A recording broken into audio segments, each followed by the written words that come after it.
ഇത് കാഞ്ചനമാല നമ്മുടെ മൊയ്തീൻ എഴുതിയ കത്തുകളാണ്.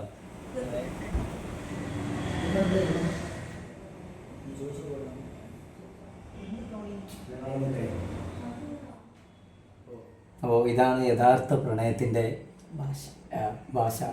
അതായത് ഇത് കാഞ്ചനമാല നമ്മുടെ മൊയ്തീൻ എഴുതിയ നമ്മുടെ കാഞ്ചനമാല ചേച്ചി പറയണത് ഇത് എനിക്കും മൊയ്തീനും മാത്രമേ അറിയുള്ളൂ എന്നാണ് പറഞ്ഞത്. ഇപ്പോൾ ഉള്ള പ്രണയം ഒന്നും പ്രണയമല്ല, ഇതാണ് യഥാർത്ഥ പ്രണയം. ശരിക്കും ഈ ഭാഷ ശരിക്കും നമുക്ക് പോലും വായിക്കാൻ കഴിയണില്ല. എന്താണ് ഇതിലുള്ള ഒരു അക്ഷരം പോലും ആർക്കും കഴിയണില്ല. കഴിയുന്നുണ്ടോ? ഇല്ല.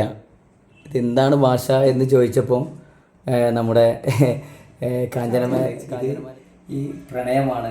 ഈ പ്രണയം ഇത് എൻ്റെ മൊയ്തീനറിയാം, അതുപോലെ തന്നെ മൊയ്തീൻക്കും അറിയാം ഈ ഭാഷ ആണെന്നാണ് നമ്മുടെ ചേച്ചി പറഞ്ഞത്. ഓൺ അടിക്കാം. അതെ, ഇത് കാഞ്ചന ചേച്ചി ഉണ്ടാക്കിയ ഭാഷയാണെന്നാണ്. അതെ, എവിടെ പോകുകയാണെന്ന് അറിയാൻ പറ്റും. അത് മൊയ്തീൻ്റെ ഭാഷ. അത് ഇങ്ങനെയാണ്. പി ആണെങ്കിൽ ബാപ്പേൻ്റെ കിട്ടൂലല്ലോ, വേറെ ആരെങ്കിലും ഹോൺ എടുത്തിട്ടായിരിക്കും പോകുക. പി ആണ് ഇപ്പം മൂപ്പര് ഇവിടെ എത്തിയെന്ന് അറിയിക്കണ്ടേ. പി ആണെങ്കിലും പേ ആണെങ്കിലും നീട്ടി അടിക്കും ആദ്യം. പിന്നെ പീ കഴിഞ്ഞാൽ P P P P P P P P P P P P P P P P P എന്നാ ഞാനിവിടെ ഉണ്ട് നാട്ടിലെത്തിയും. മനസ്സിലായില്ലേ? അന്നൊന്നും ആളെ അറിയാൻ കഴിയൂല.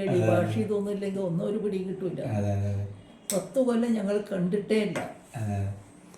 മറ്റെന്തെങ്കിലും ഒരു ആവശ്യത്തിന് എപ്പോഴെങ്കിലും ഇങ്ങനെ കണ്ടു. സിനിമയിൽ കുടുംബക്കാരൊക്കെ പെണ്ണുങ്ങളൊക്കെ വരും സിനിമകളിൽ പോകാൻ. സിനിമകൾ ഏട്ടൻ്റെ സിനിമകളാണ്. അപ്പം മൊയ്തീനെ അവിടെ ചെന്ന് ഓരോ കുരുത്തക്കേട് കാണിക്കുന്നത് കണ്ടില്ലേ.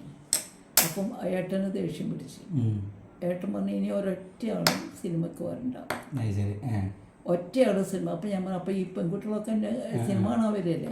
ഞാൻ പറഞ്ഞു എൻ്റെ കാരണമാണെങ്കിൽ ഞാൻ സിനിമയ്ക്ക് വരുന്നില്ല. പിന്നെ മൊയ്തീനെ കാണുന്നില്ല. 10 കൊല്ലം കഴിഞ്ഞതിന് ശേഷമാണ് മൊയ്തീനെ കാണുന്നത്. മാവൂർക്ക് ഇവിടെ ഇടവണ്ണപ്പാറ പോകുമ്പോൾ അത് അതിശയമായി കാണുക. പോകാന്നുള്ള അറിയിക്കാൻ പോലും പറ്റിയിട്ടില്ല. ഞങ്ങൾ പിന്നെ ഏട്ടൻ എൻ്റെ നേരെ മുത്തച്ഛൻ്റെ കല്യാണം കഴിഞ്ഞ് അവർ പ്രസവിച്ച് ആ സമയത്താണ് രണ്ടാമത് അമ്മേൻ്റെ അടുത്തിൻ്റെ മോളുണ്ട്.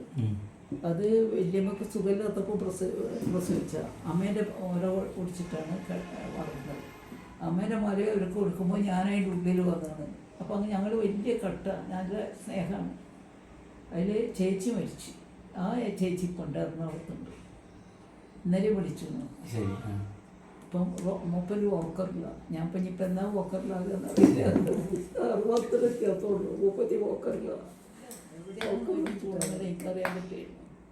പിന്നെ കോഴിക്കോട്ട് പോവുകയാണെങ്കിൽ ഒരു പേ ആണെങ്കിൽ പേ നീട്ടി പേ അങ്ങനെ 2 അടിച്ചാൽ എറണാകുളം, 3 അടിച്ചാൽ തിരുവനന്തപുരം, 4 അടിച്ചാൽ ബാംഗ്ലൂരിൽ തന്നെ മൊയ്തീൻ ബാംഗ്ലൂർ, 5 അടിച്ചാൽ ഹൈദരാബാദ്, 6 അടിച്ചാൽ ഡൽഹി, 7 അടിച്ചാൽ കൽക്കത്ത. ഇത് മൂപ്പർക്ക് പോകേണ്ടത്. 8 അടിച്ചാൽ മറ്റേതെങ്കിലും സ്റ്റേറ്റിലേക്ക്. അപ്പം അത് എല്ലാം പറഞ്ഞെടുക്കാൻ പറ്റില്ല. അങ്ങനെ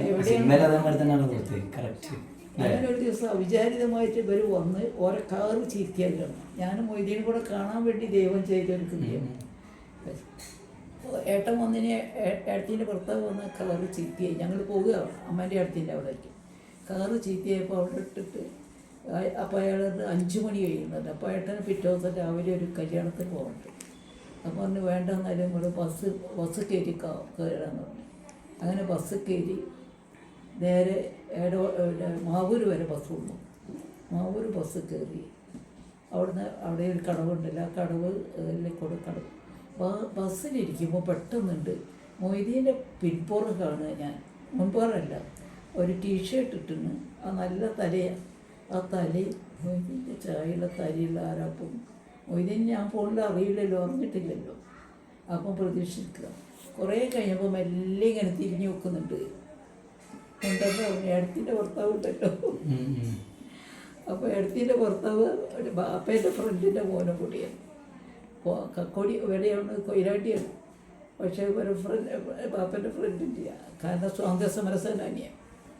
അച്ഛൻ അങ്ങനെ വന്ന് വണ്ടിയിൽ എന്നിട്ട് പെട്ടെന്ന് ഏട്ടനും കുട്ടീനും ഒക്കെ എടുത്ത് ഇറങ്ങുന്ന തിരക്കിൽ മൂപ്പരതിനൊപ്പം ചാടി ഇറങ്ങിയിട്ട് പിന്നെ ഞങ്ങൾ നടന്നു പോകുമ്പോൾ മണ്ണിൻ്റെ ഒരു കഥയില്ലേ, അതൊന്നത്തെ സംഭവമാണ്. അപ്പോൾ ഞങ്ങളെ ശ്രദ്ധിക്കുന്നില്ല. ഞങ്ങൾ പോയി അപ്പോൾ മോനെ വാങ്ങിയിരുത്തിന്, മോനെ തിരിച്ചു തന്ന് ഏട്ടൻ്റെ അടുത്ത് തിരിച്ചു കൊടുത്ത് തോണിക്കയറിയായി. അപ്പോൾ ടാറ്റയൊക്കെ പറഞ്ഞ് പോയി. ഞങ്ങൾ തോണി നീങ്ങി അക്കരയത്തപ്പോൾ ഞാൻ ഫുട്ബോൾ കളിക്കാനാണ് ഇവിടെ സ്റ്റേഡിയം ഇല്ലാത്ത കാലത്താണ് മക്കൾ. സ്റ്റേഡിയം ഇല്ലാത്ത കാലത്ത് തടപ്പറമ്പ് എന്ന് പറഞ്ഞിട്ട് അക്കരെ പുഴേൻ്റെ അക്കരെ തടായിക്കുന്ന പോലെ ഒരു ദിവസം ചെല്ലുമ്പോൾ അത് കിടങ്ങ് തീർന്നു മതിലേട്ട്. എന്നിട്ട് എനിക്ക് എഴുതി ഞാൻ കരഞ്ഞു പറഞ്ഞിട്ട് ഇപ്പോൾ ഒരു അന്ന് ഇപ്പോൾ ശ്വാസം മുട്ടുന്നുണ്ട്, ചെവി പോയതാണ്. കാരണം സിനിമ അല്ല ബസ്സിനൊക്കെ എഴുതി വെച്ചിരിക്കുക. ശരിക്കും മുക്കൊന്ന് കേൾക്കുമ്പോൾ ശരിക്കും മൊയ്തീനാണ് ഓർമ്മ വരിക. മുക്കൊന്ന് മൊയ്തീനി കാഞ്ചനമാല, ഇതാണ് മുക്കം കേൾക്കുമ്പോൾ ശരിക്കും അങ്ങനെയാണ് ഓർമ്മ. ആൾക്കാർ വരുന്നത്. അതെ അതെ അതെ.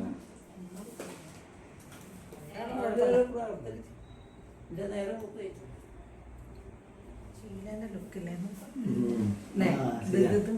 ഷീലാന്റെ ഒരു ലുക്കില്ലേ.